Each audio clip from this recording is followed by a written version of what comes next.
सभी को आवाज आ रही है मेरी? जी जी।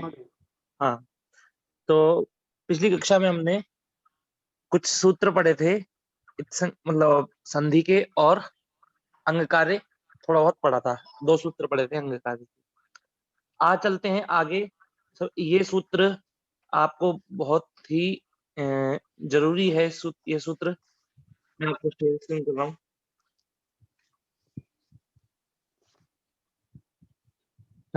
इसमें लिखा आ रहा है कि host disabled participant screen sharing.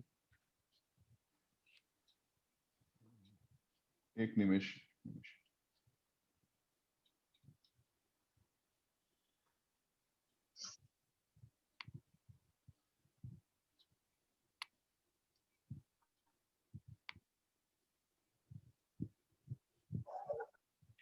निकुंज महोदय, आम करोमि। मनीष महोदय, आम कोहोस्ट तो करोमि कृतवान्। पुनः करोतु। हरिओम महोदय, मैं हाँ हाँ दो चीजों से जुड़ा हुआ हूँ। हाँ, एक मिनट। एक कंप्यूटर से और एक फोन से, क्योंकि मेरे कंप्यूटर से वॉइस आ नहीं रही है। अच्छा अच्छा, मैंने एक में तो किया था आपको। अभी अब देखिए, चेक करिए। अभी भी नहीं आ रहा।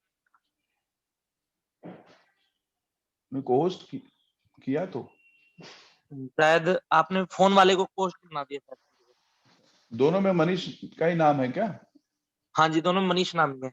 एक मिनट रुकिए, मैं नाम चेंज कर देता हूँ मैं। अच्छा, करिए। हाँ।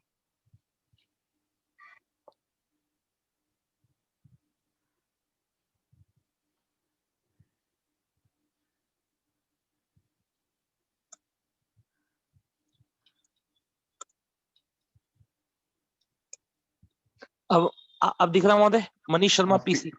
हाँ, पीसी वाला कुछ करना है क्या? हाँ जी। ठीक, एक। मनीष जी, आपका चेहरा नहीं दिखाई देता। अभी पता नहीं कुछ दिक्कत सी आ रही है। अच्छा, इसलिए कंप्यूटर की जो ऑडियो वो भी नहीं कनेक्ट हो पा रही, इसलिए मैंने फोन से कनेक्ट किया बोलने के लिए। हाँ, अधुना प्रयत्न करो तो। हाँ महोदय, हो रहा है। अब सभी लोग देखिए, पिछली कक्षा में हमने सूत्र पढ़े थे, तो अतोगुणे पढ़ा था और सूत्र पढ़ा था हमने अतो दीर्घो। यही अतोगुणे का अर्थ पढ़ा था हमने कि अदंत अंग। यदि मतलब अंग जो भी हमारा अंग बनेगा, यदि उसके अंतिम में अ आता है, तो उसके बाद में गुण पर में होने पर, गुण मतलब अ ए ओ, अदेंग गुण। इस सूत्र के द्वारा इनकी गुण संज्ञा होती है अ ए ओ की। इसके द्वारा इनकी गुण संज्ञा होने के उपरांत गुण परे होने पर क्या होता है? पर रूप होता है। इससे होता है अतोगुणे से। ठीक है, अब चलते हैं आगे।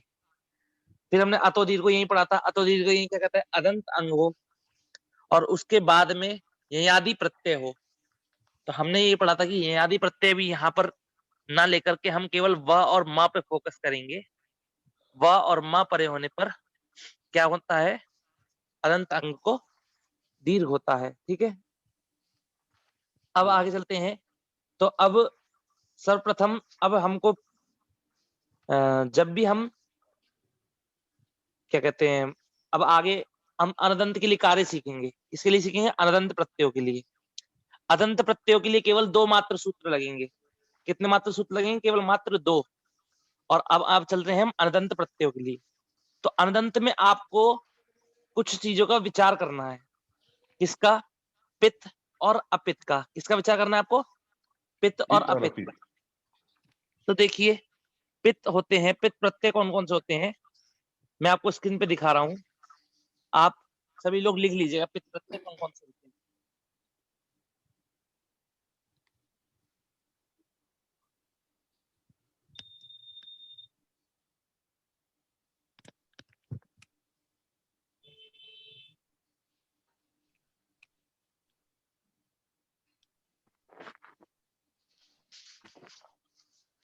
तो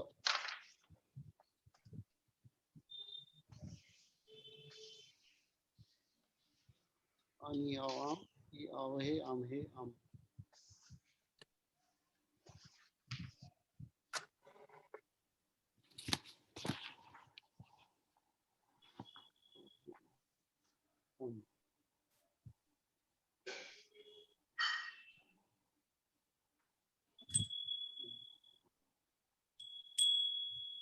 देखिए कितने प्रत्यय हो गए ये, टी सी मी तू ता सा आनी आव आमा ऐ आवहै आमहै अम। तो कितने हो गए, 13 प्रत्यय हो गए ये। ठीक है, अब ये 13 प्रत्यय कैसे होते हैं हमारे, पित। पित होते हैं। और सारे के सारे, और इनके अलावा जितने प्रत्यय होते हैं वो सारे क्या होते हैं, अपित होते हैं। अरे पीत मतलब क्या, प की संज्ञा हुई है इसीलिए? जी महोदय, अभी मैं बता रहा हूं आपको। देखिए, पित मतलब होता है कि जिन प्रत्ययों में पकार की इत संज्ञा हुई हो उन्हें कहते हैं पित। ठीक है, तो सबसे पहले आपको पित समझना है कि किन प्रत्ययों के अंदर पकार की इत संज्ञा हुई है। तो आपने अभी प्रत्यादेश नहीं पढ़ा है, इसलिए केवल मैंने आपको बता दिया कि पित कौन कौन से होते हैं। ठीक है, तो आपको केवल याद क्या करना है, पित प्रत्ययों को याद करना है। पित प्रत्यय कौन कौन से होते हैं, ती सी मी तू ता सा आनी आवा आमा ऐ आवहै आमहै अम। तो देखिए, आपने पित प्रत्यय याद कर लिए। अब इनको छोड़ करके जितने भी प्रत्यय हैं वो आपके क्या हो जाएंगे, अपित, अपित हो जाएंगे। तो पित और अपित को इसी प्रकार जानना चाहिए।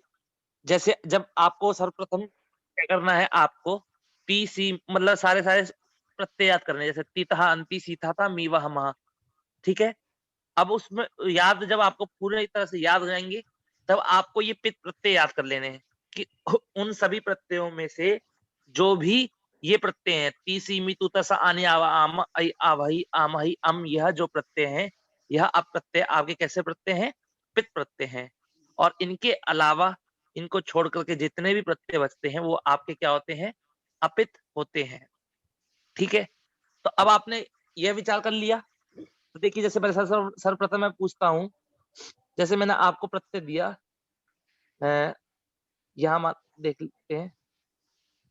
जैसे आया भव, भव बना हमारा। ठीक है,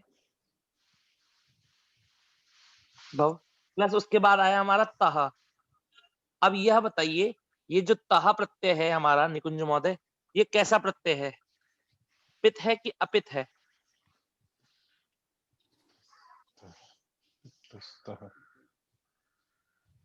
अपित है सर। अपित, पीत हाँ अपित नहीं सकार है तो विसर्ग ब।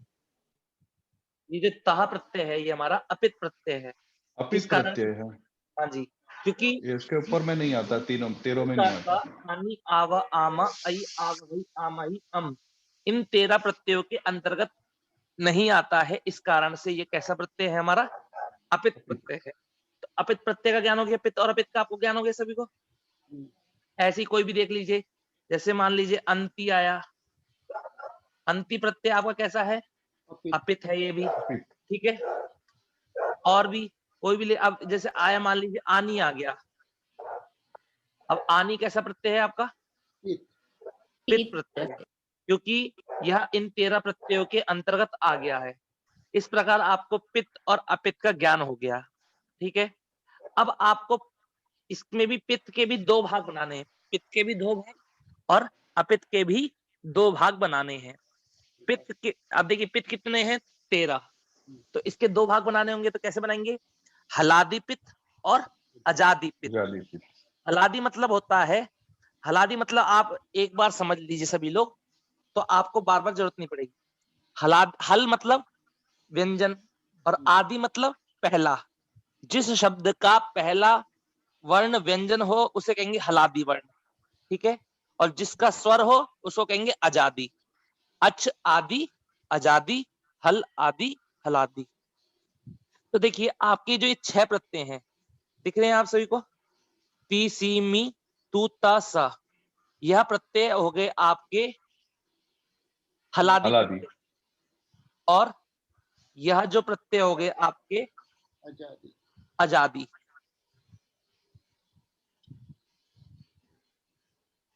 ठीक है, तो आपको समझ में आया हलादी प्रत्यय क्यों है सभी लोगों को, ये हलादी क्यों है, तो क्योंकि इनका प्रथम वर्ण देखिए, ती का प्रथम वर्ण में क्या है, ती में ता है पहला वर्ण, यह हमारा व्यंजन है। व्यंजन मतलब हल, तो हल आदि में है, हल मतलब प्रथम है, तो इसलिए हलादि। और जिनके में अच प्रथम होगा उन्हें कहेंगे अजादि। सभी को समझ में आया? तो अब देखिए, अब इस अब मैं पूछूंगा ती कैसा प्रत्यय है, तो आपको क्या कहना है निकुंज महोदय, सभी लोगों को आपको कहना है ती हलादि हलादी पित, पित्त, हलादी हलादि पित्त, पित है। और मैं पूछा आनी कैसा है, तो आपको क्या बोलना है, आजादी पित्त। आजादी पित, ठीक है। अब देखिए इसी प्रकार आपको क्या करना है, अ, अपित प्रत्ययों में भी करना है, हलादी और आजादी। अब जैसे कि मैंने आपको दिखाया था अभी तहा, ठीक है।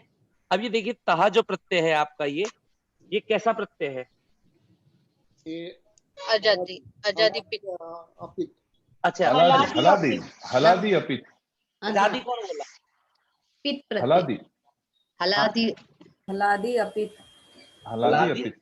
अपित, ठीक है। तो ये आपका है हलादी अपित प्रत्यय है। क्योंकि देखिए सबसे पहला ये जो सबसे पहले आपको क्या समझना है कि पित है कि अपित है, आपको बस इतना समझना है। और इसका ज्ञान कैसे होगा, जब आप केवल पित प्रत्ययों को याद कर लेंगे, ठीक है। तो आपको अपने आप ही अपित प्रत्यय याद हो जाएंगे। समझ में आया आप सभी को?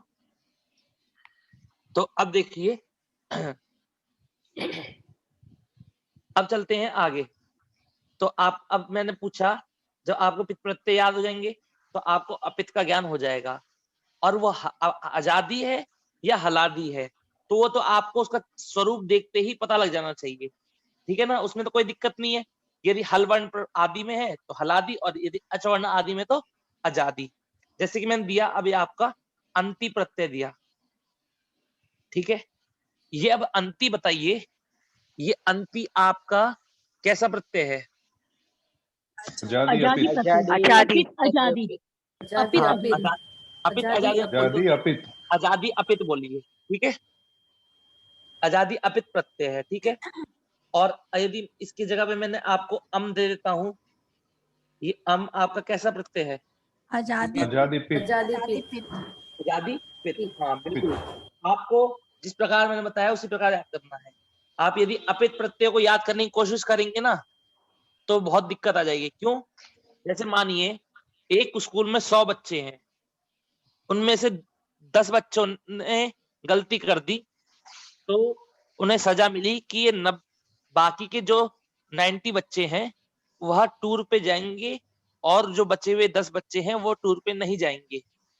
तो अब ये बताइए, जो जाएंगे 90 बच्चे, आप उनका नाम याद करेंगे या जो नहीं जाएंगे 10 बच्चे उनका नाम याद करेंगे? कम है। नहीं जाएंगे, नहीं जाएंगे, है ना, क्योंकि जो कम होगा उसको याद कर लो, और उसको छोड़कर जितने भी बच्चे सब अपने आप समझ में आ जाएंगे।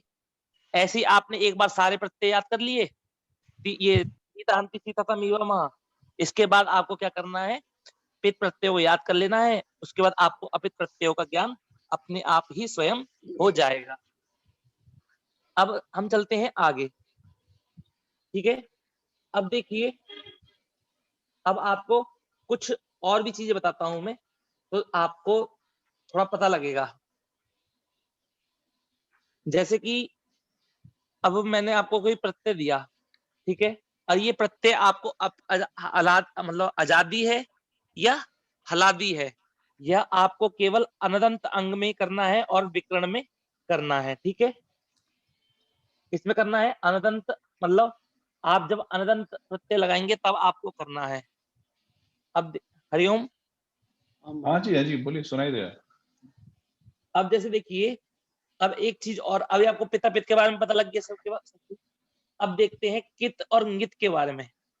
कित और नित, नित और नित, 4 हैं। तो इनको आपको एकदम से जैसे देख लीजिए, आपके सामने मैंने प्रत्यय दिया आपका त्वा, ठीक है। ये आपका त्वा प्रत्यय है। इसमें इसका जो आदि वर्ण का है, इसकी लशक्व तद्धिते से क्या हो जाएगी, इत संज्ञा हो जाएगी, बचेगा केवल मात्र त्वा बचेगा। ठीक है। अब देखिए इसमें क की इत संज्ञा हुई है ना, तो जी। क की इत संज्ञा होने से क्या कहलाएगा, ये कित प्रत्यय। कित कहलाएगा। क की इत संज्ञा होने से क्या कहलाएगा, कित। ठीक है, आगे चलते हैं। अब आगे प्रत्यय हुआ आपका यंग।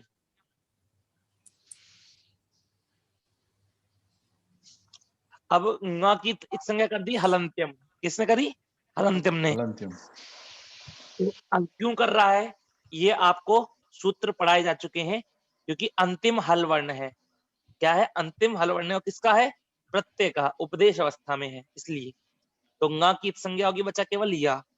अब ङ की इत संज्ञा होने के कारण ये आपका कैसा प्रत्यय है, गित। ङित प्रत्यय है। गित। ठीक है, याद रखिएगा, जिस आपको 4 वर्ण याद रखने हैं।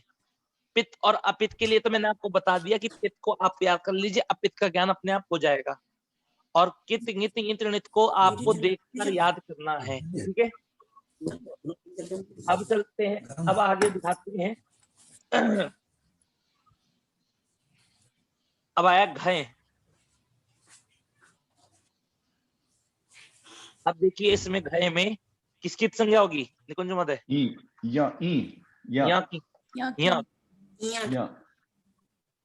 तो यहाँ की इत संज्ञा होगी बच्चा घा बच्चा, और घा में लशक को तद्धिते से घा की भी इत संज्ञा हो जाएगी, केवल बचेगा अ। ठीक है, अब ये बताइए कि ये जो अ है, ये आपका क्या है, ईत है ना, ईत। हाँ, ये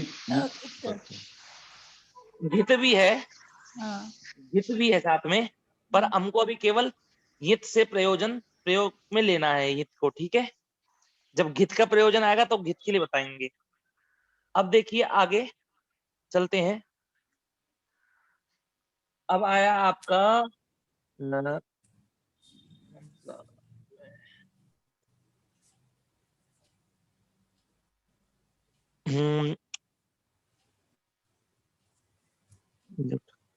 टित मित। न्यूट प्रत्यय मान लीजिए, न्यूट प्रत्यय। ठीक है, अब इसमें ऋणा की संज्ञा हुई है, होगी, यू बचेगा। तो क्या हुआ, यू बचने के कारण ये कैसा प्रत्यय आपका कहलाएगा, णित प्रत्यय।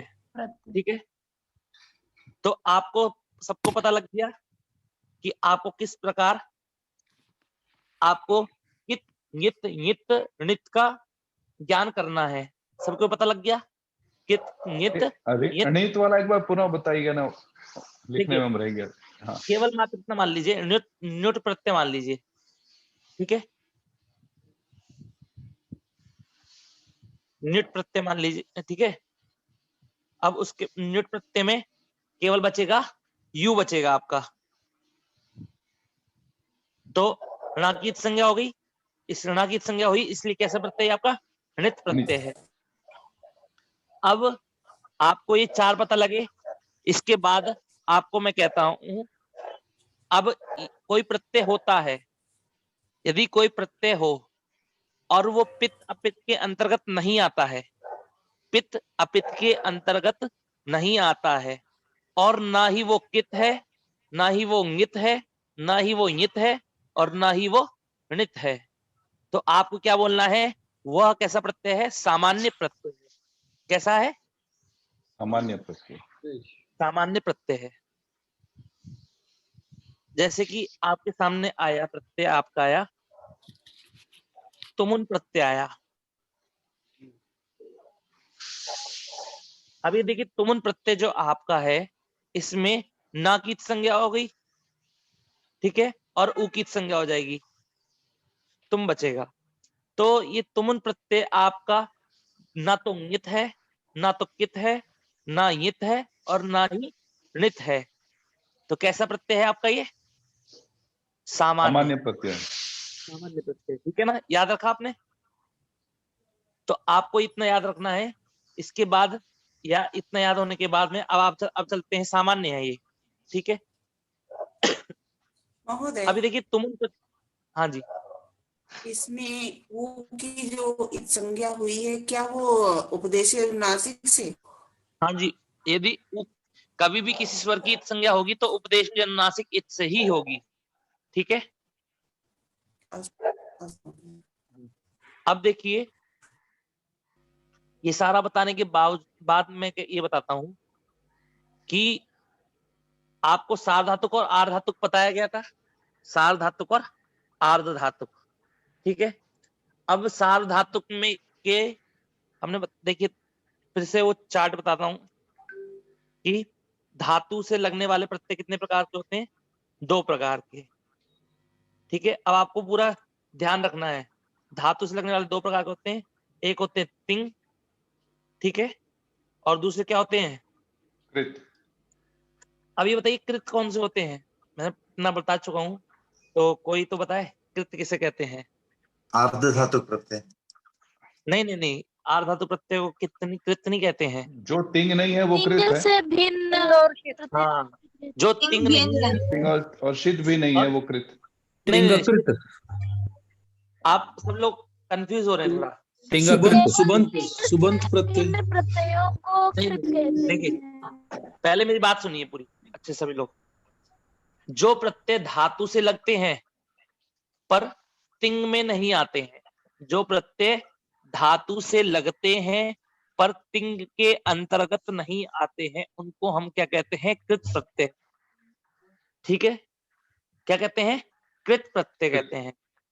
जैसे कि देखिए धातु से हम लोग ये जो तीसी मी तुता सा आने आवा आमा आई आवही आमही, ये सारे प्रत्यय किसमें आते हैं, तिंग के अंतर्गत आ जाते हैं।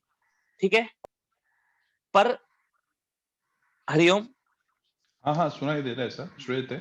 पर लेकिन जैसे मैंने अभी बोला घय प्रत्यय, ठीक है, अब ये घय प्रत्यय जो आपका था यह आपका तिंग के अंतर्गत नहीं आता है, तिंग के अंतर्गत नहीं आता है।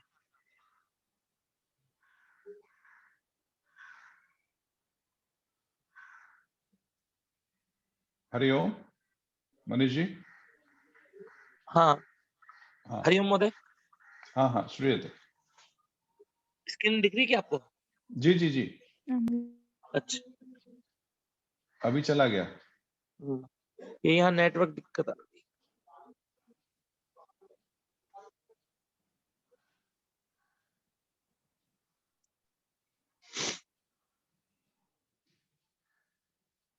अधुना स्क्रीन न दृश्यते मनीष महोदय।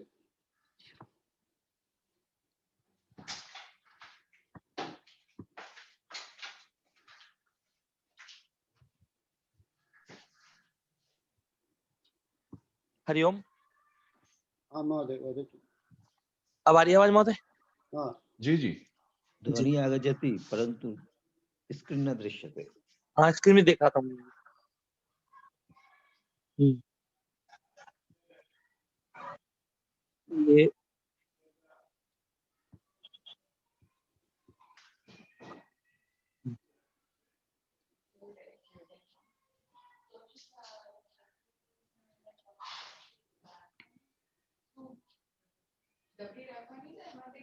अब देख रही है आप सभी लोगों को स्क्रीन। हाँ महोदय दृश्यते। आम आम अधुना दृश्यते।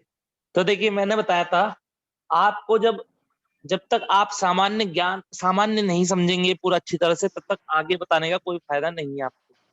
तो वही बता रहा हूँ फिर से मैं कि तिंग प्रत्यय कौन कौन से होते हैं। वो आपने तिंग प्रत्यय जो पढ़े हैं सारे, ती सी मी तुता सा आने आवा आमा आई आवही मा आमही, ये सारे के सारे प्रत्यय आपके तिंग के अंतर्गत आते हैं। ठीक है, और कृत प्रत्यय कौन से होते हैं। यदि आपसे कभी भी कोई भी प्रश्न पूछे कि कृत प्रत्यय किसे कहते हैं, तो आपको कहना है कि जो प्रत्यय धातु से लगता है, जो प्रत्यय धातु से लगता है पर तिंग के अंतर्गत नहीं आता है, वह आपका कृत कहलाता है। फिर से सुनिए, जो प्रत्यय आपका धातु से लगता है पर तिंग के अंतर्गत नहीं आता है, वह आपका कृत प्रत्यय कहलाता है।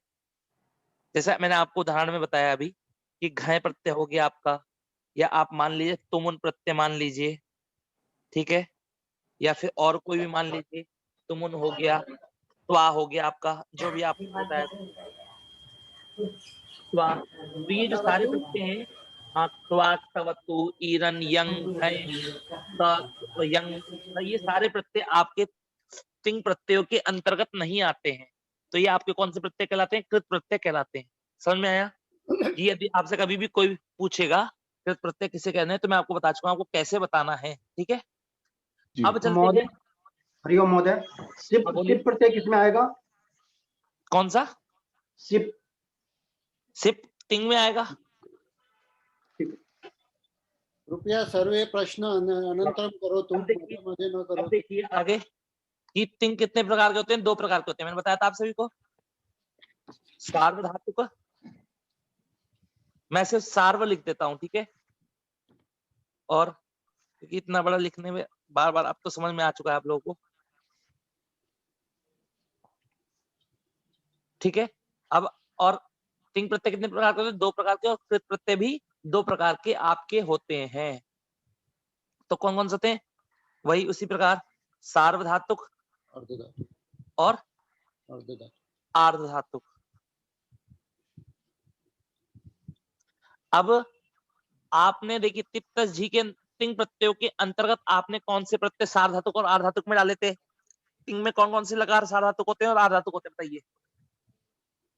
लट, लोट, लंग और विधिलिंग। सार लट, लोट, लंग और विधिलिंग आपके कौन तिंग के अंतर्गत में? यदि कोई बोले तिंग में सार्वधातुक। सार्वधातुक कौन होते हैं, तो तिंग में सार्वधातुक होते हैं लट, लोट, लंग और विधिलिंग। और आर्धधातुक कौन से होते हैं? इनको छोड़कर सारे। मतलब कि ये मान लीजिए लिट लकार, लुट लकार, लोट तो आ गया, और आशीर्लिंग, लिंग, रंग, हाँ लिट। लिंग, ये सब, ठीक है। लिट लकार ये आपके आर्धधातुक हो जाते हैं। अब कृत में भी आपको कैसे पता लगाना है? कृत में यदि आपको कोई पूछे कि कृत में सार्वधातुक कौन से होते हैं, सिर्फ कृत में आप सार्वधातुक का ज्ञान कैसे करेंगे कि सार्वधातुक है प्रत्यय कि आर्धधातुक है? शित हाँ, अगर कृत के होगा साथ। तो सार्वधातुक, और शिव से अलग जो होगा वो अर्धधातुक। बिल्कुल सही। यदि आपका प्रत्यय शित है तो वो सार्वधातुक है। किससे? तिंग शित सार्वधातुकम। तिंग को तो देखिए, तिंग को तो हमने बना दिया, तिंग की सार्वधातुक, तिंग में तो हमने सार्वधातुक संज्ञा कर दी। अब शित क्या क्या है? तो आप शित को क्या करना है? आपको शित में इससे समझना है, ठीक है, कि कृत है और कृत प्रत्यय में भी सार्वधातुक है कि आर्धधातुक है, इसका पहचान आपको। यदि तालव्य शकार की संज्ञा हो रही है उसमें, उस प्रत्यय में, तो आपका कैसा प्रत्यय कहलाएगा? कृत सार्वधातुक प्रत्यय। जैसे कि आपके जो कृत सार्वधातुक प्रत्यय होते हैं वो क्या था? शन, शन, ये तो है कृत, ये कृत नहीं है। छत्री, शान, चानन, हाँ छत्री, शान, चानस, शानन, खश, शा, एश, सद्य, सद्येन, ये 9 प्रत्यय मैंने आपके लिखवाए थे ना। तो ये 9 प्रत्यय मैंने जो लिखवाए थे ये आपके कृत प्रत्यय है कि नहीं है? पहले ये बताइए, कृत प्रत्यय है? क्यों?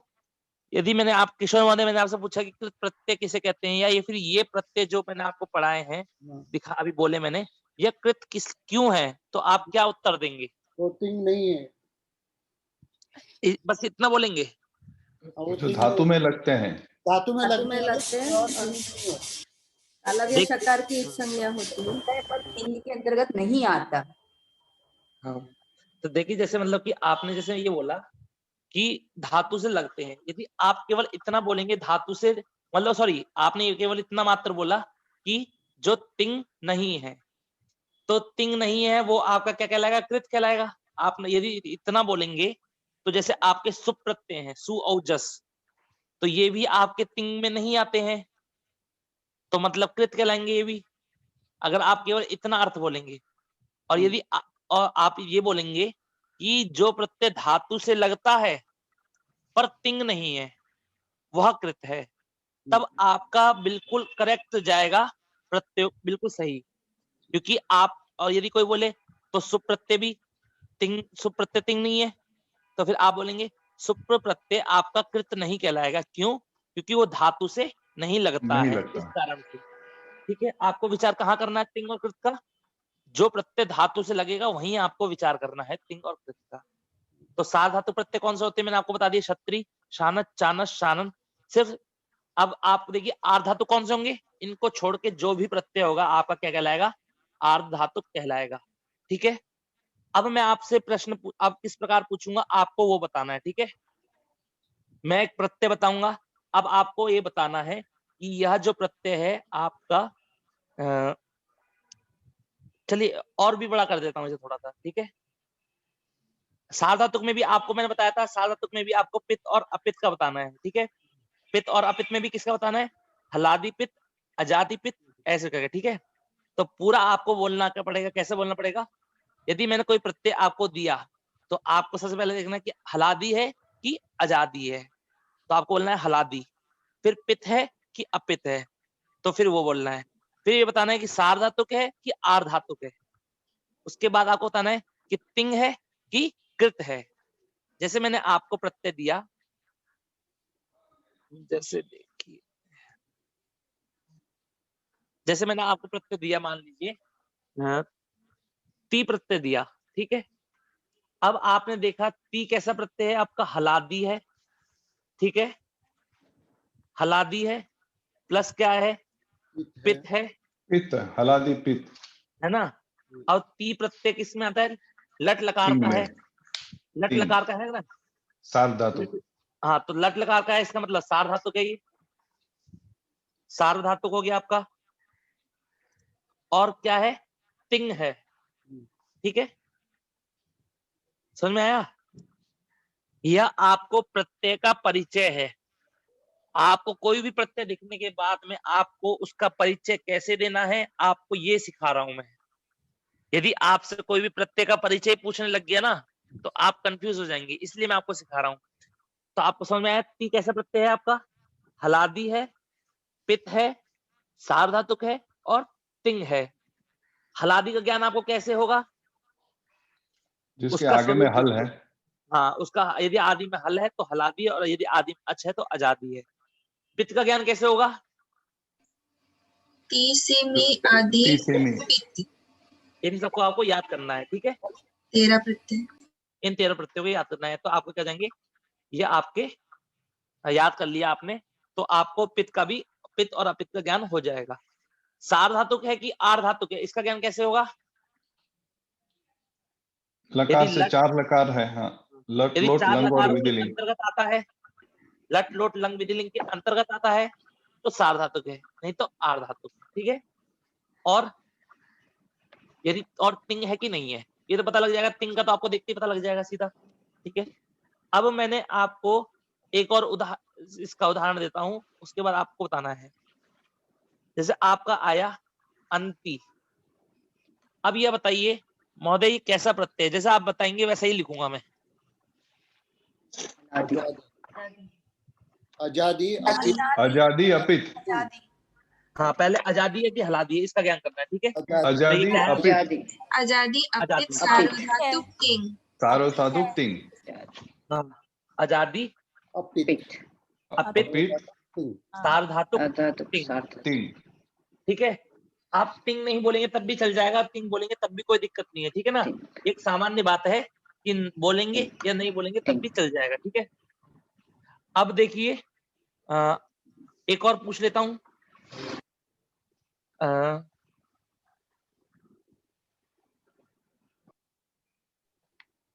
यह बताइए कैसा प्रत्यय है आपका? हलादी, क्या है? हलादी, हलादी, हलादी। सबसे पहले एक मिनट, हलादी, ठीक है, हलादी हो गया आपका। अपित, फिर बताइए। अपित, हलादी अपित, अपित हो गया। हलादी, अपित, सार्वधातुक है। सार्वधातुक। हाँ, हलादी अपित सार्वधातुक तिंग प्रत्यय है। ठीक है, सार्वधातुक और तिंग। ठीक है, अब आपको पहचानने आ रहे ना प्रत्यय?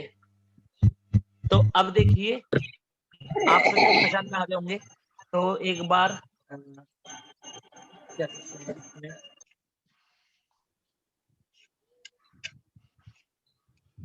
क्या आप में से एक मिनट,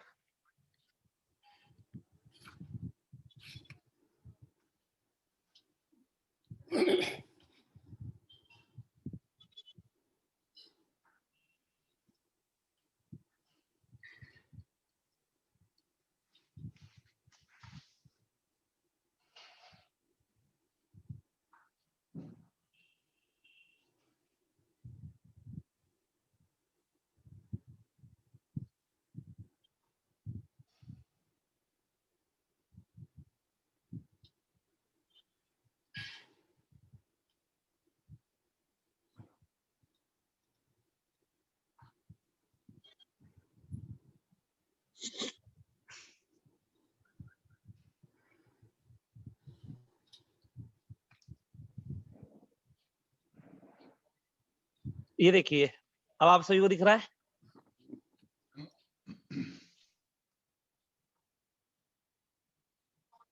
आप सभी को दिख रहा है महोदय? जी जी।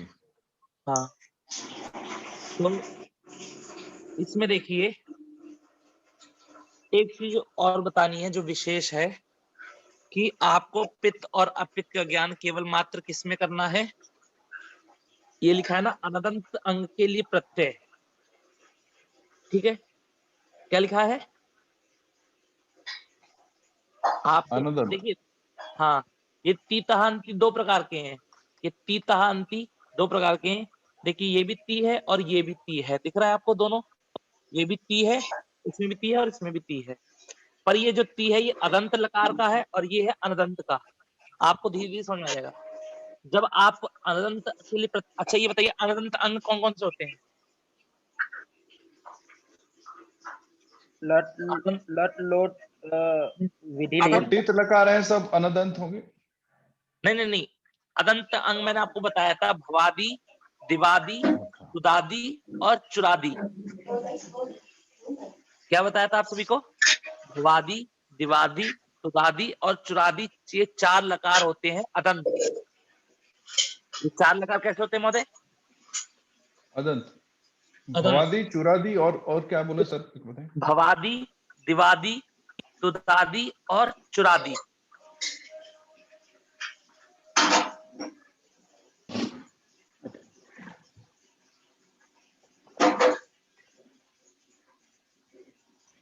समझ में आया सभी को? लिख लिया आपने?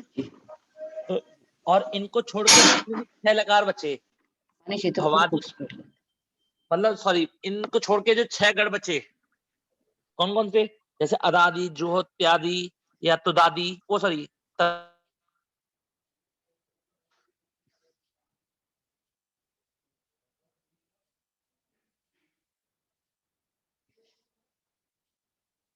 तनादी, ये सारे गण क्या है आपके? हरिओम। हाँ, अब फिर से बताएं सर, आपका ब्रेक हो गया था वॉइस। अनदंत है। हरिओम, हाँ, तो ये आपके अनंत हैं। कौन कौन से? भवादी, दिवादी, तुदादी और चुरादी, इनको छोड़ करके जो भी आपके गण बचे वो क्या है? आपके अनदंत हैं। तो आप केवल जो तीता अंति इनका जो ज्ञान करना है, तीसीमी मतलब पित्त और अपित्त का ज्ञान करना है, वो आपको केवल अनदंत अंग में करना है। इसलिए माता जी ने देखिए एक तो डार्क और कर्सर टाइप में इन्होंने लिख रखा है। माता जी देखिए, टी सी मी दिख रहा है आप सभी को? थोड़े टेढ़े लिखे हैं और डार्क करा है ना, ठीक है? तो ये पित्त प्रत्यय हैं, ती सी मी, तू ता सा, आनी आव आम, आई आवहई आमहई और अम। दिखा आपको सभी को? तो ये आपके पित्त प्रत्यय हैं और इनको छोड़ के जो सारे दिख रहे हैं ना आपको, जो डार्क नहीं है, यह सारे आपके कैसे प्रत्यय हैं? अपित्त प्रत्यय हैं। ठीक है, तो आपको कोई भी आपने, मैं किसी से भी पूछ लिया, मैंने पूछ लिया ते कौन सा प्रत्यय है, तो आपको क्या बोलना? ते कैसा प्रत्यय है आपका? अपित्त, हलादी अपित्त। कैसा है? हलादी अपित्त। एक ऐसा है अजादी अपित्त, ताम हलादी अपित्त, स्व हलादी अपित्त, आई अजादी पित्त। इस प्रकार आपको समझना है। ठीक है, अब चलते हैं आगे कि इसमें तो बता दिया आपको। अब आपको मैंने जैसे दिया, अब मैं आपको कृत और साधातुक आधातुक में समझना है आपको। तो देखिए, जब आप, हाँ, अब देखिए जैसे मैंने प्रत्यय दिया आपको यंग। हरिओम, आवाज आ रही है? जी सर, आ रही है। तो आपको मैंने दिया यंग प्रत्यय। अब यंग में देखिए, यंग में किसकी इंगित संज्ञा हुई? ङ की। किसकी हुई? ङ की संज्ञा हुई है। ठीक है, और ङ की सबसे पहले यंग ना देकर के मैं आपको कुछ और देता हूं। मैं आपको देता हूं शानच देता हूं मैं आपको। ठीक है, आप जैसे जितना जल्दी समझ सके उसके लिए समझा रहा हूं। शानच, अभी देख, शानच में चा की संज्ञा हो जाएगी, इससे हलंत्यम, और तालव्य शा की संज्ञा हो जाएगी किससे? लशक व तद्धिते। तद्धिते। तो बच्चा आपका केवल कितना बचा? आन बचा। अब देखिए कि सबसे पहले आपको क्या समझना है कि ये प्रत्यय धातु से लगता है ना, शानच प्रत्यय लगता है नहीं लगता धातु से? जी लगता है, नहीं लगता? लगता है कृत प्रत्यय, लगता है। लगता है, शानच प्रत्यय आपका धातु से लगता है, ठीक है। अब ये तिंग के अंतर्गत आता है, नहीं आता है, तो कैसा क्या प्रत्यय हो गया आपका? ये हो गया आपका कृत कृत प्रत्यय, प्रत्यय। ठीक है। अब देखिए कृत में भी ये सार धातु के है या आर धातु के, इसका पता कैसे लगाना है आपको? तो सूत्र क्या है? सार धातुक है, शित शित है, नहीं, शित है ना, शित है, तालव्य सार शकार धातुक की है। इत संज्ञा है। इसका मतलब क्या है? तिंशित सार्वधातुकम, तिंशित सार्वधातुकम, क्योंकि इसमें क्या था पहले? शानच था पहले। आप महोदय समझे नहीं सही से, ये पहले क्या था? शानच था। शानच। तो शानच में तो शा की तालव्य शा की इत संज्ञा हुई है कि नहीं हुई है? और तालव्य शा की इत संज्ञा हुई है, इसलिए तिंशित सार्वधातुकम, इस सूत्र के द्वारा ये क्या हो गया? शित होने के कारण क्या है आपका? सार्वधातुक है। समझ में आया महोदय सभी को? हरिओम।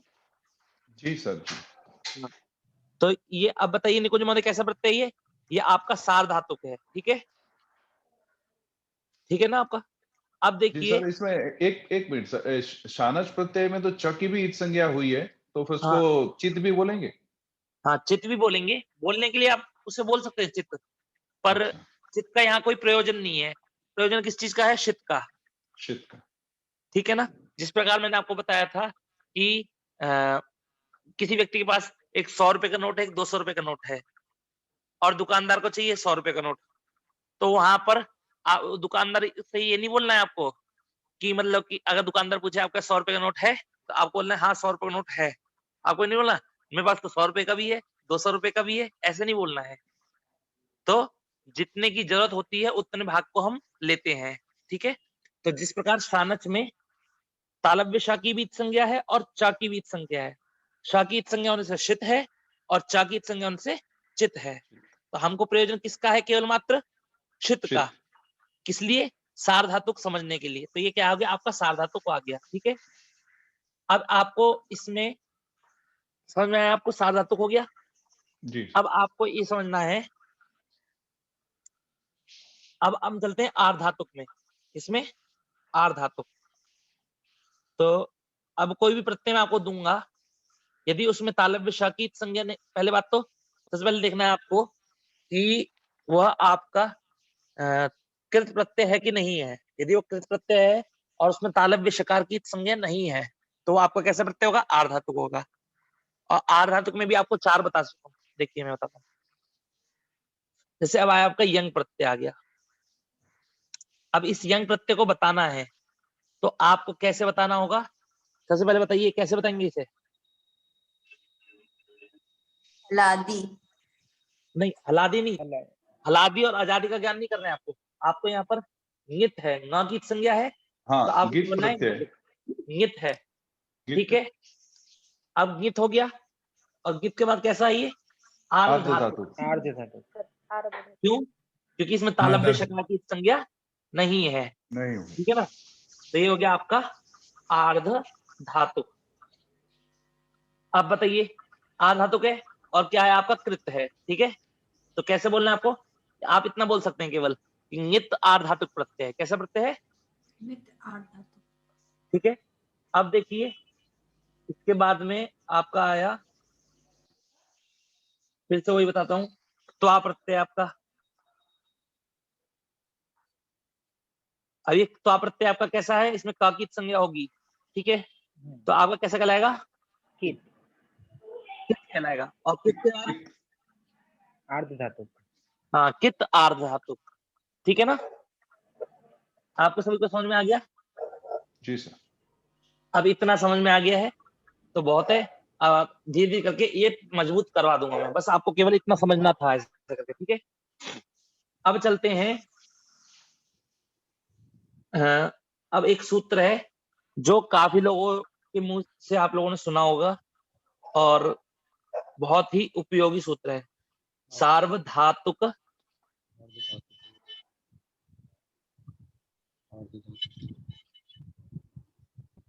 सार्वधातुक आर्ध धातु, अरे कहाँ गया?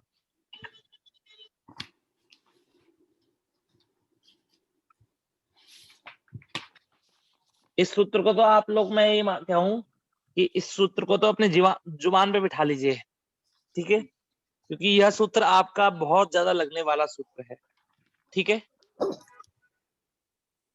तो इस सूत्र का एक बार अर्थ समझेंगे। यह सूत्र कहता है इगंत अंग को गुण होता है, इसको गुण होता है, इगंत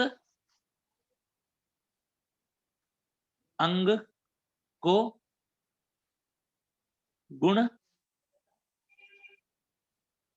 होता है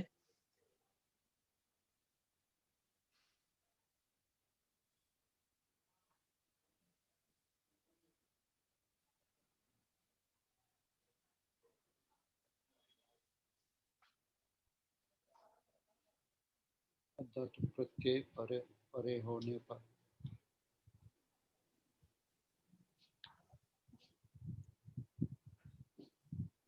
जो ये मैंने अंग अर्थ लिखवाया है, इस अर्थ को ही याद करना है अभी आपको, केवल मात्र माता जी की पुस्तक में जो अर्थ है उसको याद नहीं करना है, ठीक है।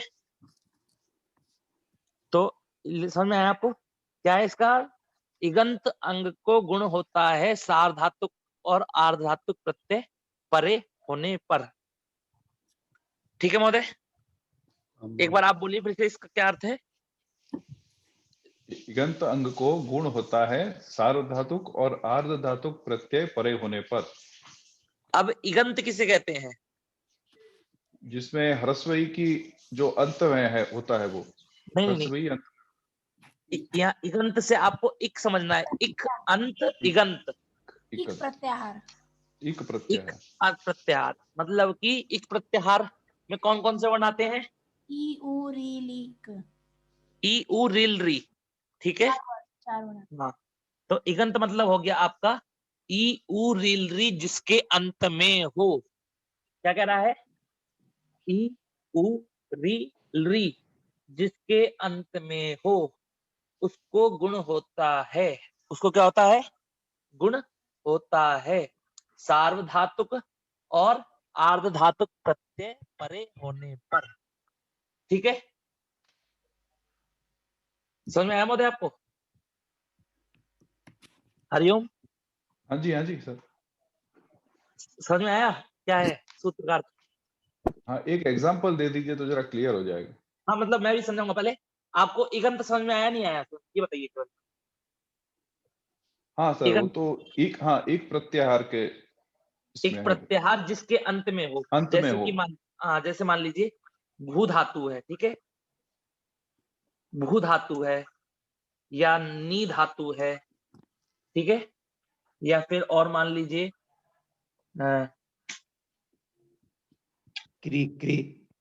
क्री धातु हो गई आपकी, बिल्कुल सही, क्री धातु हो गई आपकी, ठीक है ना। तो ये सब आपकी मतलब, और इक में तो इक में री भी आता है, पर री आपको कहीं मिलेगा नहीं, आपको केवल मात्र ये 3 मिलेंगे, ठीक है, केवल मात्र आपको 3 मिलेंगे। तो कौन कौन से? उ मिलेगा या ई मिलेगा या री मिलेगा, ठीक है महोदय, समझ में आया सभी को? जी। तो ये इन इगंत मतलब देखिए इनके इन तीनों के अंत में एक मतलब एक है कि नहीं है?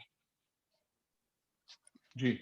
एक मतलब देखिए, एक मतलब ई उ रियल री, उ नीचे है तेरे री और री, ठीक है।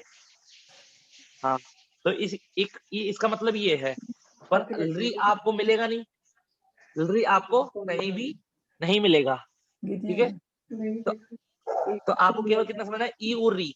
तो देखिए भू धातु है, भू धातु के अंत में क्या है? उ है, उ है, तो उ अंत में है, उ।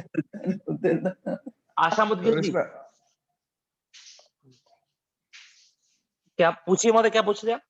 नहीं मैंने ह्रस्व और दीर्घ दोनों ही इसमें आ जाएगा। नहीं, हाँ, रस हो चाहे दीर्घ हो कोई मतलब नहीं लेना, वो तो भेद है उसके, ठीक है। तो आपका देखिए, तो आपका भू धातु है, इसको क्या कह रहे हैं? ये क्या अब ये कह रहे हैं कि इगंत है कि नहीं है, पहले ये बताइए। जी, और ये अंग है। अंग है क्यों? क्योंकि इसके बाद में शप प्रत्यय है आपका। मैं आप सभी को बता चुका था, शप प्रत्यय के लिए केवल क्या अंग है? भू। भू और ती प्रत्यय के लिए अंग क्या है? भू और शप शप। ठीक है ना? तो ये भू आपका अंग है कि नहीं है? जी। ठीक है। अब देखिए शप में एक बच्चा क्या? आ। अब ये आ बताइए, ये शप प्रत्यय आपका कैसा प्रत्यय था मुझे बताएंगे आप थोड़ा जरा? शित प्रत्यय था। शित प्रत्यय था। शित प्रत्यय होने की वजह से सार्वधातुक हो गया। सार्वधातुक हो गया। ठीक है। अब हाँ, अब ये देखिए सार्वधातुक हो गया। अब उसके बाद में अब ये बताइए, ये पित है कि अपित है? पित है। पित है। क्या है आपका? बताइए एक बार फिर से। पित है। पित्त पित्त है। पित है। पित्त है। पित है। ठीक है। और अभी आप ये बस पित का समझिए। अब देखिए सूत्र कह रहा है इगंत अंग को गुण होता है। तो इगंत अंग आपका क्या है? भू। इगंत अंग आपका क्या है? भू। अब भू में जो ऊ है इसको गुण होगा तो क्या होगा? गुण वो होता है। ओ होगा। ओ होगा। ये देखिए गुण संज्ञा किस किस की होती है पहले एक बार बताइए कोई। ओ ए ओ आ ए ओ की गुण संज्ञा होती है। अब मैंने बोला कि भू के स्थान पर गुण हो जाए। क्यों? क्योंकि जो आप सार्वधातुक या आर्धातुक प्रत्यय परे होने पर, तो ये जो आ आपका प्रत्यय है ये आपका सार्वधातुक है कि नहीं है? है। तो सार्वधातुक प्रत्यय है, बाद में बैठा है, इसलिए क्या हो जाएगा? ऊ को गुण हो जाए। अब गुण क्या होगा तो बताइए? आ ए ओ, इन तीनों में से क्या होगा? ओ होगा। ओ होगा। अब जिन ने ओ बोला है मैं उनसे प्रश्न पूछता हूँ, आपने ओ क्यों बोला? आपकी क्या आ और ए से दुश्मनी है? तो आपने बोला है तो और ओ का उच्चारण स्थान मिल रहा है। उच्चारण ऊ और ओ का समानता के कारण।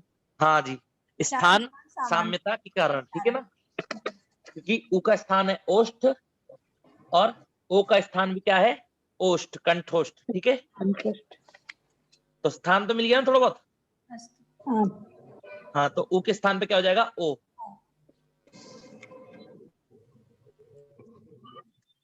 अब बताइए अब क्या होगा? किसी को कोई संधि याद आ रही है? एको यावा है क्या? अतो गुणे से पररूप होगा अ का। अतो गुणे कैसे लगाएंगे आप बताइए जरा? एचो अयवायव। हाँ, एचो आवा यावा होगा। एचो यवा यावा। ठीक है ना? अयादि संधि होगी। अब एचो, अब बताइए ओ को गुण, ओ को यदि होगा अब आदेश क्या आदेश हो? अब होगा। तो ओ को क्या हो गया? अब।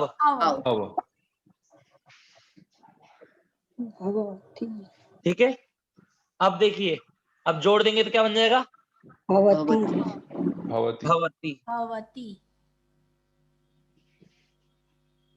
ठीक है। तो अब आपने ये सूत्र पढ़ा है ना, ये सूत्र इतना जरूरी सूत्र है कि आपको ये समझना ही बहुत जरूरत पड़ेगी आपको इसकी। ठीक है। तो ये जो आपने भी प्रक्रिया करी कि गुण करा और गुण के बाद में अय आदेश कर दिया, तो यदि अय आदेश प्राप्त होगा तो आपको करना है, यदि नहीं होगा तो नहीं करना है। तो देखिए आपने नी धातु है। ठीक है। मैं उसी प्रकार कहूंगा, नी के बाद में अ है, फिर बाद में क्या है? ती है। क्या आप में से कोई ऐसा व्यक्ति है जो मेरे को बता सकता है कि अब क्या करना है हमें? नी को ए हो जाएगा। नी को ए ने ई को ए हो जाएगा गुण। हाँ, गुण होगा। क्यों होगा? पूरा घटाइए सूत्र, साधातुक आर्धातुक का इस सूत्र को घटाइए। हाँ, क्योंकि यहाँ पे हाँ सबसे पहले मैंने क्या लिखा है? अर्थ में देखिए, अर्थ में सबसे पहले में क्या लिखा है? इगंत लिखा है। इगंत है। तो इगंत है कि नहीं है? नी हाम है। अंग है। इगंत है। इगंत है। अंग है। अंग। हाँ। तेंक्षित सार्वधातुकम से सार्वधातुक संज्ञा, सार्वधातुक कार्धातुकयोः से गुणादेश। हाँ, तो गुण हो जाएगा। ने आती। इगंत ने अंग अति हो गया, ठीक है। एच से आई आदेश हो जाएगा, नयति हो जाएगा। हाँ, तो ने प्लस अ प्लस ई। इस ने स्थिति में क्या हुआ कि एचो एचो यावा यावा से ए के स्थान पर एक आय हो गया, आया ठीक है। तो हो गया आपका नयति। नयति, ठीक है ना।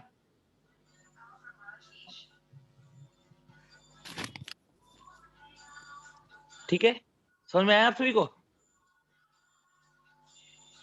अब ये देखिए, जितनी भी धातु होंगी जो उकारांत होंगी, हरिओम, जी सर, हाँ। जितनी भी धातु होंगी जो उकारांत होंगी या इकारांत होंगी या ऋकारांत होंगी, उन धातुओं को क्या होगा, सार्वधातुक प्रत्यय परे होने पर या आर्धातुक प्रत्यय परे होने पर उनको क्या होगा, गुण होगा, ठीक है। तो देखिए, भू धातु से भो बना और भो के बाद में क्या बना दिया, भव, ठीक है। अब उसी प्रकार देखिए, सबसे पहले मैं कुछ धातुओं को घटाऊंगा। अब देखिए, आपकी धातु है क्षी, ठीक है, और ये भवादिगण की धातु है, तो कौन सा विकरण होगा, शप में एक संज्ञा के बाद क्या बचेगा,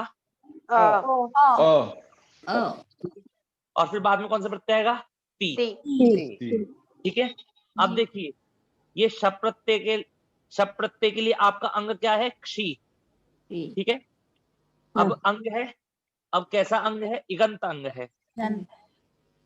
तो इगंत अंग को गुण होता है सार्वधातु प्रत्यय परे होने पर। तो सार्वधातु प्रत्यय बाद में है कि नहीं है, सार्वधातु या आर्धातु कोई सा भी हो तो हो जाएगा, ठीक है।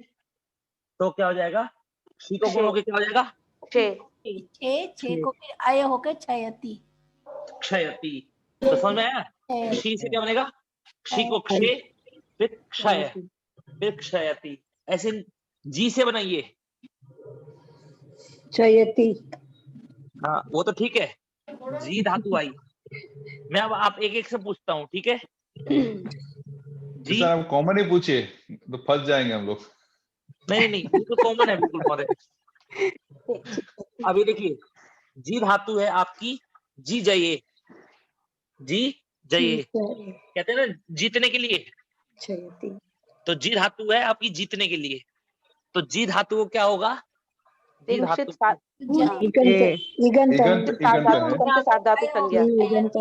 हो जाएगा।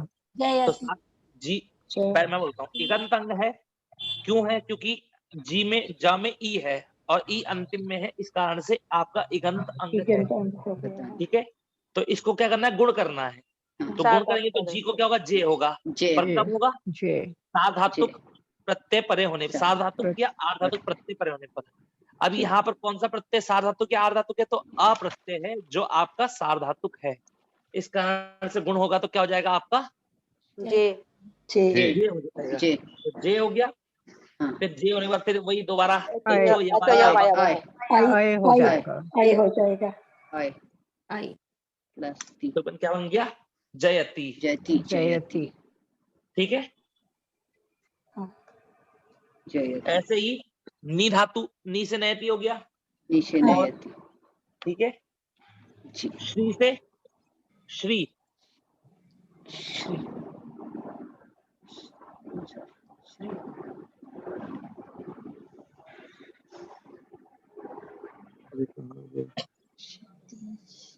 श्री धातु से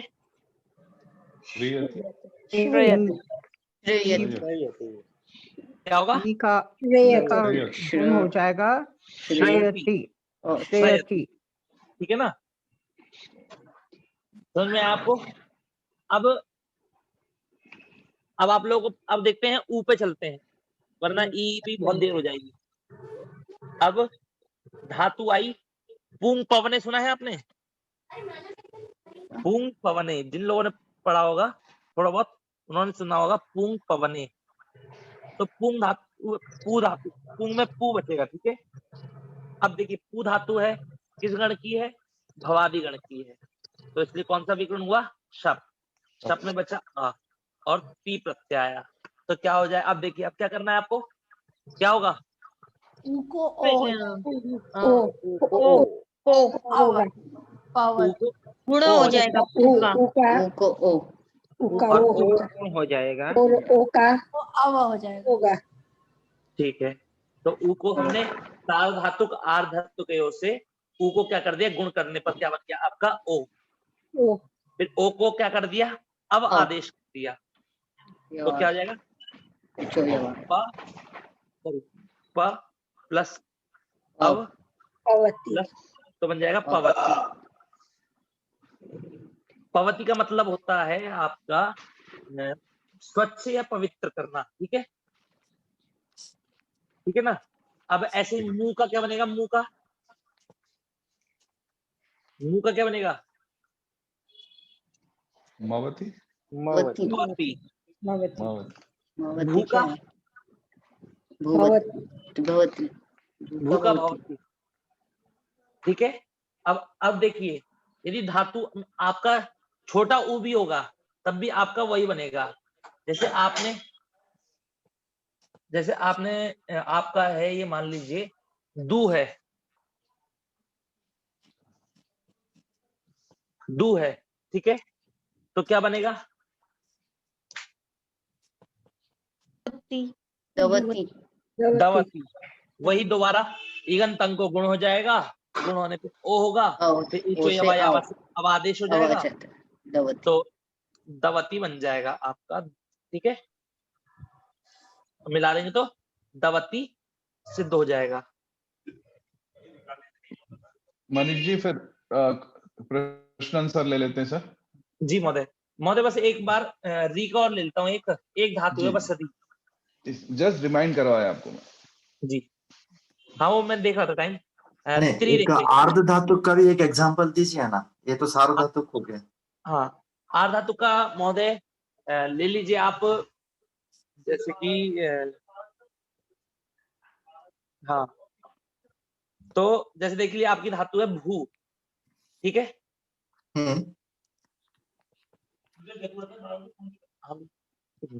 तो जैसे आप ले सकते हैं भू धातु है, और इसके बाद में कोई भी आपका, यदि आपका कोई आर्धातुक प्रत्यय आया, जैसे कि मान लीजिए आपका आ गया आर्धातुक प्रत्यय, तो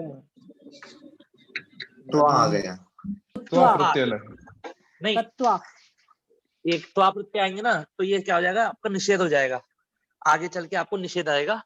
तो इसलिए अभी केवल सार्वधातुक में बता रहा था, अभी आपने और सूत्र पढ़ेंगे अभी, ठीक है। तो त्वा प्रत्यय आप मान, अगर आपने त्वा प्रत्यय करेंगे ना तो गुण नहीं होगा, पर आपको कुछ ना कुछ और होएगा। अभी बहुत सारे काम होते हैं ना आर्धधातुक प्रत्ययों में भी, आपको इट आगम करना होगा, ठीक है, तो एकदम से उसे नहीं सिखा सकते उसे, समझ में आया आपको।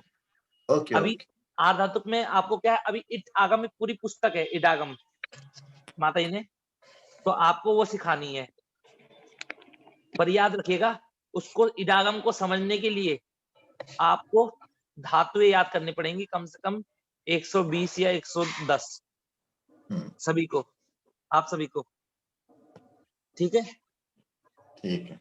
मेहनत तो करनी पड़ेगी थोड़ी बहुत। अब जैसे आपकी धातु को याद कैसे किया जाएगा सर, जैसे भू भवती ऐसा करके ना पूरा सभी गुण याद करना पड़ेगा? ऐसे नहीं करते, जैसे महोदय अलग अलग तरीके से होता है, कुछ लोग जैसे माता जी की जो पुस्तक पढ़ते हैं लोग, वो ऐसे याद करते हैं, जैसे कि मतलब कुछ लोग अपना अलग अलग वो है, जैसे कहते हैं गुहु, पहली धातु है गुहु संवरणे, ठीक है, तो बोलते हैं गुहु संवरणे, गुहति गुहते, ठीक है। और जैसे भू धातु आई आपकी, तो भू धातु को बोलेंगे भू सत्तायाम भवती, इस प्रकार। तो जो इसमें मुख्य है वह है इस धातु का अर्थ, ठीक है। तो माता जी की पुस्तक में से जो लोग पढ़ते हैं और याद करते हैं, वो लोग इस प्रकार करते हैं भू सत्तायाम भवती। पर जो पाणिनि जी का धातु पाठ है उसमें कैसे करते हैं, केवल मात्र भू सत्तायाम इतना याद करते हैं, अब वो भक्ति बनेगा या क्या बनेगा उसको याद नहीं करते, ठीक है। अब एक बार त्रि का देख लीजिए, त्रि का त्रि धातु है, त्रि को गुण होगा तो क्या होगा, त्रि प्लस अ प्लस टी, तो री को गुण होगा तो क्या होगा बताइए? और और मैंने आपको बताया ना, जब भी आपको री को गुण करना होगा तो अर, ठीक है, तो क्या हो गया? अर हो गया। तरती।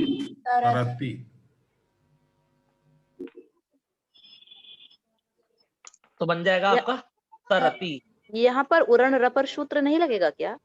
हाँ, इसीलिए लगा है, इसीलिए तो अर आया, ये तो हुआ है र सहित इसीलिए तो र आया। तभी तो रा, अगर उरण रपर हा नहीं लगता तो केवल मात्र आ आता। आ होता है। अस्तु अस्तु। तो देखिए आज की कक्षा इतनी करते हैं। जो अभी विषय है ये सबसे कठिन पड़ता है आपको आर्धातुक। जब आप आर्धातुक आ जाएगा ना, मतलब सॉरी आर्धातुक कह रहा हूं मैं, अंग कार्य। ये अंग कार्य यदि आपको आ गया तो आप धातुओं को बहुत जल्दी बनाने लग जाएंगे। जैसे आपने देखिए कुछ धातु तो बनाने लग गए ना आप लोग। जयति, जयति बनाने लग गए नहीं बनाने लग गए बताइए? जयति, नयति, पवती, दवती, ऐसे करके थोड़ा थोड़ा करके बनाने लग जाएंगे आप धीरे धीरे करके। अब एक बार प्रश्न ले लेते हैं सभी के। हाँ जी, प्रश्न ले लीजिए प्लीज। प्रश्न है, हैंड रेज करिए और एक के बाद एक बोलेंगे, तभी अनम्यूट करना। सर्वे निशब्द भवतु कृपया।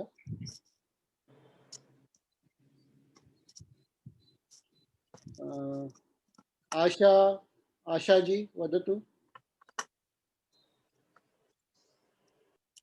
जी मुझे ना सार्वधातुक और आर्धधातुक का अंतर भूल गई हूँ, एक बार संक्षेप में बता दें।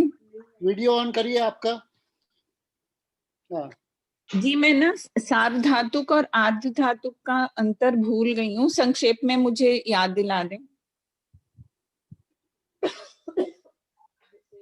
देखिए क्या कहते हैं आपका जो सार्वधातुक और आर्धातुक किसे कहते हैं? कोई भी प्रत्यय आपका होगा जब, तो सार्वधातुक कैसा होगा या आर्धातुक है, तो आपको सिर्फ एक सूत्र का याद रखना है, ठीक है? आपको वो है आपका तिंग शित सार्वधातुकम, ठीक है? सूत्र क्या है आपका? तिंग शित सार्वधातुकम। तो तिंग प्रत्यय मतलब कि तिप तस जी सिप थस था मिप वस मस्त आताम झ ठास अथाम ध्वम इत वही मई, ये 18 प्रत्यय आपके क्या है? तिंग प्रत्यय है, ठीक है? तो ये तिंग प्रत्यय क्या होते हैं? आपके सार्वधातुक होते हैं। अब शित और शित बोला है, इसमें तिंग शित बोला है ना। शित मतलब जिस भी प्रत्यय में यदि तालव्य शकार की इत संज्ञा हुई हो उसे कहेंगे शित। तो शित प्रत्यय आपका कैसा होगा? वह भी आपका सार्वधातुक होगा। जैसे कि देखिए आप, जैसे मैंने आप देख लीजिए सीधा, मतलब ये शप प्रत्यय है आपका, ठीक है? शप है। अब इस शप में आपने तालव्य सकार की संज्ञा कर दी और प की संज्ञा करी, तो क्या है आपका? क्या बचा? केवल आ। अब यह बताइए कि ये जो आपका अ है, ये आपका, क्योंकि इसमें आ में किसकी संज्ञा? तालव्य शा की संज्ञा हुई है कि नहीं हुई है?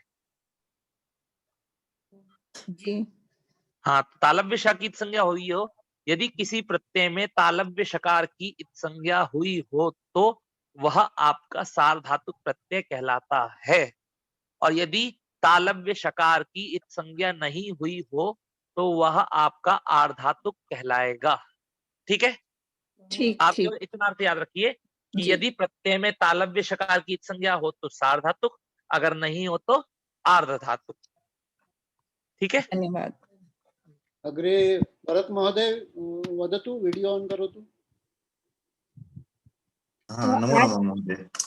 महोदय निच प्रत्यय क्या होता है? वो सनादि प्रत्यय होता है ना? हाँ, निच प्रत्यय होता है। तो देखिए, तो अभी इस डेफिनेशन से धातु से लगना है और वो तिंग नहीं रहना है, तभी वो कृत हो जाएगा। इस हिसाब से निच क्या कृत हो जाएगा? निच आपका कृत नहीं कहलाएगा। निच आपका तो ये डेफिनेशन फुल प्रूफ नहीं है, क्योंकि ये धातु से लग रहा है पर तिंग नहीं है, तो ये कृत नहीं हो, हाँ, नहीं हो रहा है। तो ये क्या है फिर? ये एक मिनट में आपको देख के बताता हूँ निच प्रत्यय आपका कैसा रहेगा। पर मेरे हिसाब से तो निच प्रत्यय आपका आर्धातुक ही रहेगा। आर्धातुक रहेगा, लेकिन कौन से डेफिनेशन से? इसी क्योंकि ये तो एक कृत नहीं है ना अभी।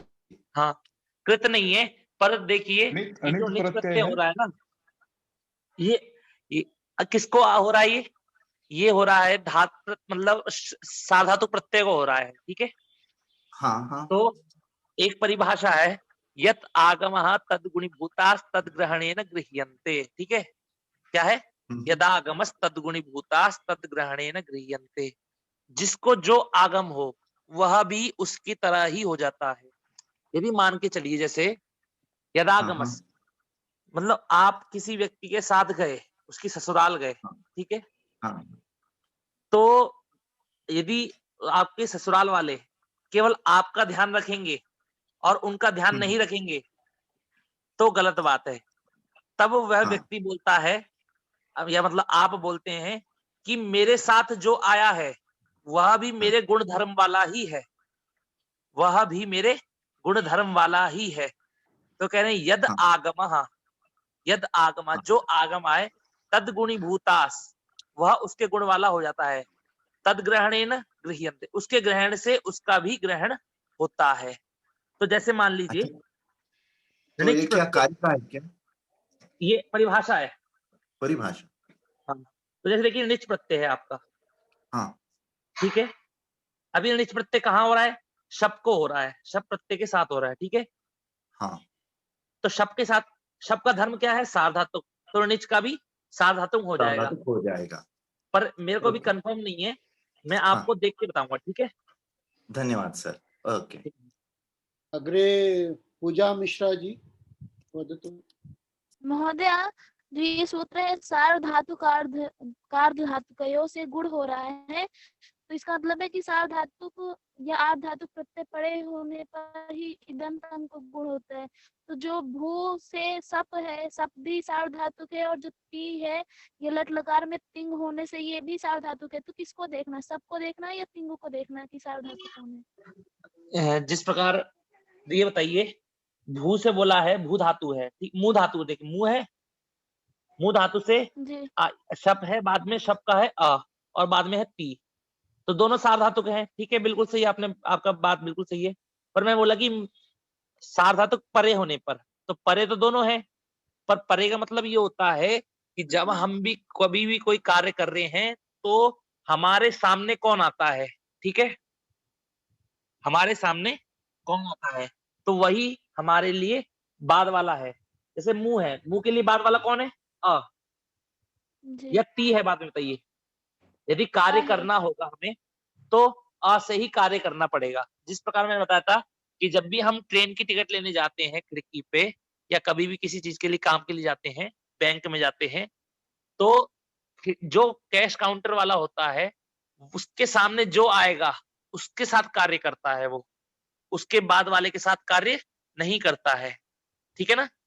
तो मुंह, आप ये मान लीजिए मुंह आपका कैश काउंटर है, तो उसको किसके साथ काम करेगा? वो आ के साथ में काम करेगा, ठीक है। वो उसके बाद वाले के साथ में काम नहीं करेगा, उसके सामने जो आएगा वही आपका होगा, ठीक है ना।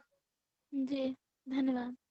अग्रे युगल किशोर महोदय वीडियो ऑन करोतु पृच्छतु। हरि ओम महोदय। हाँ, वीडियो ऑन करोतु कृपया। हाँ जी, एक मिनट। हरि ओम। बोलिए। हाँ महोदय, ये जो आपने पित्त और अपित्त बताए हैं, पित्त का कोई ऐसा सूत्र भी है क्या जिसे याद करने में थोड़ा आसानी हो जाए, कहीं भूले नहीं? आप केवल इतना याद कर लीजिए, आप इसका कोई सूत्र नहीं है, पर आप केवल इतना याद कर लीजिए ना कि पित्त ती सी मी तू ता सा आनी आव आम आई आवही आमही अम। केवल आप इसे दिन में एक बार बोलेंगे या दिन में 10 बार बोल देंगे ना, और 5-6 दिन में आपको पूरे अच्छी तरह से याद हो जाएंगे, ठीक है। ये बहुत याद ही करना आसान है। पड़ेगा मतलब? हाँ, याद तो करना ही पड़ेगा। अगर आप कोई सूत्र होगा तो सूत्र को भी तो आपको याद भी करना पड़ेगा। मतलब बस इसी तरह से है मतलब कि। अच्छा महोदय, दूसरा था कि तिंसित सार्वधातुकम आपने बताया था जी। तो इसमें सित जो है ये क्या नाम है, जैसे कि स की जो इत संज्ञा हुई है, शुरू में स हो या बाद में स हो, दोनों में इत माना जाता है या सिर्फ शुरू वाले में का ही इत माना जाता है? इत मैंने किसको कहा है कि इत संज्ञा? मैंने बताया है कि इत संज्ञा कहाँ कहाँ होती है? हलंतिम करता है अंतिम में, और लशक व तदित्य करता है आदि में, ठीक है। हाँ जी। हाँ, तो इत संज्ञा तो दोनों जगह हो रही है, तो इससे हाँ जी। मतलब नहीं है कि आदि का हो या अंतिम का हो, बस तालव्य शकार की इत संज्ञा हो रही हो, चाहे कैसे भी हो रही हो, ठीक है। अच्छा, इसका हाँ। मतलब सार्वधातुकम सानच भी है और चानस भी है। हाँ, शानच प्रत्यय भी आपका सार्वधातुक है और चानस भी आपका सार्वधातुक है, ठीक है। धन्यवाद महोदय। अस्तु। अग्रे श्यामला महोदय वीडियो ऑन करोतु, प्रश्न पृच्छतु। महोदय, ये धातु पाठ करने के लिए कहा है आपने, लेकिन वो कैसे पाठ करना समझ में नहीं आया। देखिए, सामान्य तौर पे तो क्या कहते हैं, धातु पाठ दो प्रकार का है। मतलब दो प्रकार का क्या है, एक माता जी की पुस्तक का है और एक सामान्य बहुत हल्का है जो जल्दी याद हो जाता है, वो है पाणिनि धातु पाठ, ठीक है। पर लेकिन क्या है कि माता जी की पुस्तक में से आप जब थोड़ा हार्ड पड़ेगा, पर वो आपको ज्यादा मजबूत रहेगा। और अच्छा। पाणिनि जी की पुस्तक से आप यदि याद करेंगे तो आपको जल्दी याद हो जाएगा, पर वो हार्ड पड़ेगा बाद में, अच्छा। ठीक है ना। मतलब यही बात है कि जैसे किसी ने बोला कि जैसे कड़ी होती है ना, कड़ी बनने में टाइम लगता है थोड़ा, और चावल बनने में आसानी होती है, ठीक है। अब दो लोग खाना बनाने, तो उन्होंने बोला कि मैं क्या बनाऊं, तो उन्होंने बोला कि यदि आप पहले चावल बनाओगे तो बाद में कड़ी बनाने में कठिनाई होगी, और यदि पहले कड़ी बनाओगे तो बाद में चावल बनाने में आसानी होगी। तो है तो कठिन एक ही, बस उसको आप पहले आसान कर लीजिए या फिर बाद में कठिन कर लीजिए, वो आपके ऊपर है, ठीक है। ठीक, धन्यवाद महोदय, यदि सिद्धांत कौमुदी से याद करें तो युगल केशव महोदय तिष्ठतु। पवन कुमार महोदय, वीडियो ऑन करोतु, पृच्छतु। अस्ति वा पवन कुमार महोदय? अच्छा अच्छा। हरिओम। हाँ हाँ पवन जी वदतु। ये कित, गित, यित और ऋत क्या चारों आर्ध धातुक कृत प्रत्यय हैं? जी, आर्धातुक कृत ही मिलेंगे आपको, ठीक है। जी जी, बस ये कंफर्म करना था, धन्यवाद। हाँ, युगल किशोर महोदय वदतु। हरिओम महोदय। महोदय, सिद्धांत कौमुदी से याद करेंगे तो कैसा रहेगा? देखिए, सिद्धांत कौमुदी में भी वैसे ही लिखे हैं जैसे कि पाणिनि धातु पाठ में लिखे हैं, ठीक है। उसमें कोई अंतर नहीं है उन दोनों यानी में। पाणिनि जी को बंदे फॉलो कर ले हम लोग। हाँ, पाणिनि जी को फॉलो कर लीजिए, नहीं तो माता जी को फॉलो कर लीजिए, एक ही बात है। लेकिन जी आपने बताया कि मतलब कि पाणिनि जी को करने से इजी रहेगा। नहीं, मैंने ये कहा कि पाणिनि जी को आप पहले देखिए, पाणिनि जी का करेंगे तो आपको स्टार्टिंग में इजी रहेगा, पर बाद में कठिन रहेगा, ठीक है। अच्छा जी। और अच्छा, माता जी का करेंगे तो स्टार्टिंग में कठिन रहेगा और बाद में इजी रहेगा। यानी माता जी को ही मान के चले हम लोग। ठीक। हाँ, माता जी को मान लीजिए। अग्रे अग्रे रमेश दुबे जी। ये रमेश जी वदतु। ये जो इगंत अंग को गुण होता है सार्ध धातु का अर्ध धातु प्रत्यय परे होने पर, तो यहाँ प्रत्यय कौन से विकर्ण प्रत्यय के विषय में ही बात कर रहे हैं, यह तिंग वगैरह तो नहीं आएगा, विकर्ण या कोई और भी है, और दूसरा कृत है, कृत प्रत्यय के बारे में ही है।